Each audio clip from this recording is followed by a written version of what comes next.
ना हिंदू का विरोध करते हैं, ना मुसलमान का विरोध करते हैं, ना हिंदू का विरोध करते हैं, ना मुसलमान का विरोध करते हैं। हम विरोध उनके करते हैं जो हक को दबा के जो हक को दबा के झूठे को समाज में फैलाने की कोशिश करते हैं। अस्सलाम वालेकुम रहमतुल्लाहि व बरकातुहू। मैं साद बिन माज और आप देख रहे आलोर पौथे SM चैनल। तो इस वीडियो को लास्ट तक देखें, स्किप ना करें। हो सके इस वीडियो के माध्यम से आपको भी कुछ सीखने को मिले। आज का टॉपिक है राव मुशर्रफ अली साहब के लिए है, जो कुछ गलत बयान देके हमारे समाज में दंगाई को फैलाने की कोशिश करते हैं। तो चलिए इस वीडियो को लास्ट तक देखें। ना हिंदू का विरोध करते हैं, ना मुसलमान का विरोध करते हैं, ना हिंदू का विरोध करते हैं, ना मुसलमान का विरोध करते हैं। हम विरोध उनके करते हैं जो हक को दबा के झूठे को समाज में फैलाने की कोशिश करते हैं। जैसे आज राव मुशर्रफ अली साहब ने कुछ ऐसे बयान दिया जो इस देश में बवाल बच गया। तो चलिए उसने आखिर क्या कहा। उसने कहा कि राम का नारा लगाने से कोई दोषी नहीं है। राम का नारा लगाने से कोई दोषी नहीं है, क्योंकि वो हमारे पूर्वज है। और कहा इसलिए श्री राम का सम्मान करना चाहिए। आप कहते हैं कि राम का नारा लगाने से दोषी नहीं है। मैं आपको कहता हूं कि एक मुसलमान होने के नाते राम का नारा लगाने से दिक्कत है, जरूर दिक्कत है। अगर फिर भी आप अगर नहीं मानते हैं कि दोषी नहीं है, तो आपका जिंदगी है, आपका मैटर है। आप कौन सा प्लेटफॉर्म में चलना चाहते हैं, आप कौन सा सड़क पे जाना चाहते हैं, वो आपका मैटर है। लेकिन इस तरह गलत बयान देके समाज को बर्बाद ना करें। और कहा कि लकुम दीनुकुम वलिय दीन। ये भी आपने गलत तर्जुमा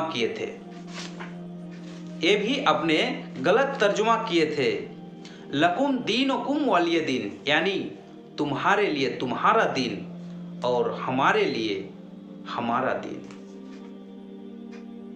हमारे दीन में यही सिखाता है। और कहा कि राम का सम्मान करना चाहिए। बिल्कुल आपने सही कहा। मैं राम का सम्मान करता हूं, लेकिन राम का नारा नहीं लगाऊंगा, क्योंकि हमारा दीन ये नहीं सिखाता है तुम्हारा दीन तुम्हारे लिए, हमारे दिन हमारे लिए। यानी तुम जो धर्म को मानते हो वो तुम मानो, और हम जो धर्म को मानते हैं वो हमको मानने दो। और कहा, यानी कि आपने जो कहा ये गलत कहा। नंबर 2, और कहा श्री राम एक नबी भी हो सकता है, यानी कि नबी थे। श्री राम एक नबी भी हो सकता है, यानी थे। इस दुनिया में हजरत आदम अलैहिस्सलाम से लेकर 1,24,000 नबी आए हैं, जिसके अंदर में ये भी एक नबी है। पहले बात तो आपने कही कि नबी भी हो सकता है, यानी कि आपको भी कन्फर्म मालूम नहीं है। क्यों कन्फर्म मालूम नहीं है? कि जिसके बारे में हमको कन्फर्म मालूम होता है कि ये नबी है, ये मेरा पिता है, ये मेरा बेटा है, ये मेरा ओ है, ये मेरा ए है। अगर कन्फर्म मालूम होता है तो मैं कन्फर्म कहता हूँ कि ये नबी है या नहीं। लेकिन आपने कहा ये नबी भी हो सकता है, यानी कि आपने ये भी पॉइंट गलत कहा।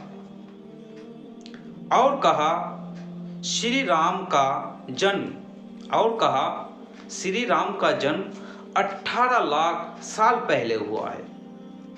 और कहा हमारे नबी मोहम्मद सल्लल्लाहु अलैहि वसल्लम का जन्म 14 साल पहले, यानी कि ये भी पॉइंट आपने गलत कही। जो श्री राम का जन्म को आपको याद है और जिस आस्था पे आप चल रहे हैं उस धर्म का नबी का कितना दिन हुआ ये आपको मालूम नहीं है। यानी कि आप इस समाज में भड़काने की बात कहते हैं और इस समाज को लड़ाने की बात करते हैं, ये भी पॉइंट आपका गलत है।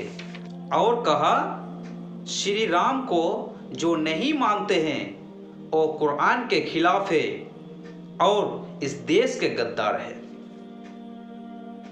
यानी कि आपको ये भी मालूम नहीं है कि कुरान के खिलाफ किसको कहा जाता है और देश के गद्दार किसको कहा जाता है। क्या अगर श्री राम को अगर हम नबी नहीं माने तो कुरान के खिलाफ हम कैसे आ गए? यानी कि आपके हिसाब से आप उसको नबी मानते हैं। आप एक बात बताइए कि उस श्री राम का जो आप जिक्र कर रहे हैं तो कौन सी किताब में है? कुरान में है? कौन सी हदीस में है? कहाँ है? मेरे पास जितना इल्म है उसी के हिसाब से मैं जिंदगी में श्री राम का नाम कभी नहीं सुना और जितने उलमा से जितने हदीस सुने हैं श्री राम का नाम किसी भी कुरान या हदीस में कहीं नहीं है। यानी कि आपने ये भी पॉइंट गलत कहा। और देश का गद्दार किसे कहा जाता है? देश का गद्दार उसको कहा जाता है जो देश के साथ जासूसी करता है। देश का गद्दार उसका कहा जाता है जो देश के साथ जासूसी करता है। तो राम को नहीं माना तो देश का गद्दार कैसे हो गया? यानी कि यह भी पॉइंट आपका गलत है। और राव मुशर्रफ अली साहब से मैं ये कहना चाहता हूं कि जब भी आप वीडियो बनाएं, जब भी इस समाज को आप मैसेज दे तो सोच समझकर मैसेज दिया करो। हमारे देश में, हमारे हिंदुस्तान में ऐसे गंदगी फैलाने की कोशिश ना करें। भड़काऊ बात देकर हमारे समाज को बदनाम ना करें, क्योंकि हम हिंदू मुसलमान एक ही गांव में रहते हैं, एक ही समाज में रहते हैं, एक ही दुकान में चाय पीने के लिए आते हैं, किसी के साथ विवाद नहीं होता है। लेकिन कुछ लोग जो ऐसे होते हैं जो आप लोगों के वजह से इस समाज को बदनाम हो रहा है। तो मैं अल्लाह ताला से दुआ करूं कि अल्लाह इस बात को आपको समझने की तौफीक दे या अल्लाह, और इस दुनिया में हम लोग जितना दिन रहे सही रास्ते पे चलने की तौफीक दे, ईमानी के हालत में चलने की तौफीक दे, और इस दुनिया में जितना दिन रहे 5 वक्त की सलात यानी नमाज को सही तरीके से पढ़ने की तौफीक दे। आमीन सुम आमीन।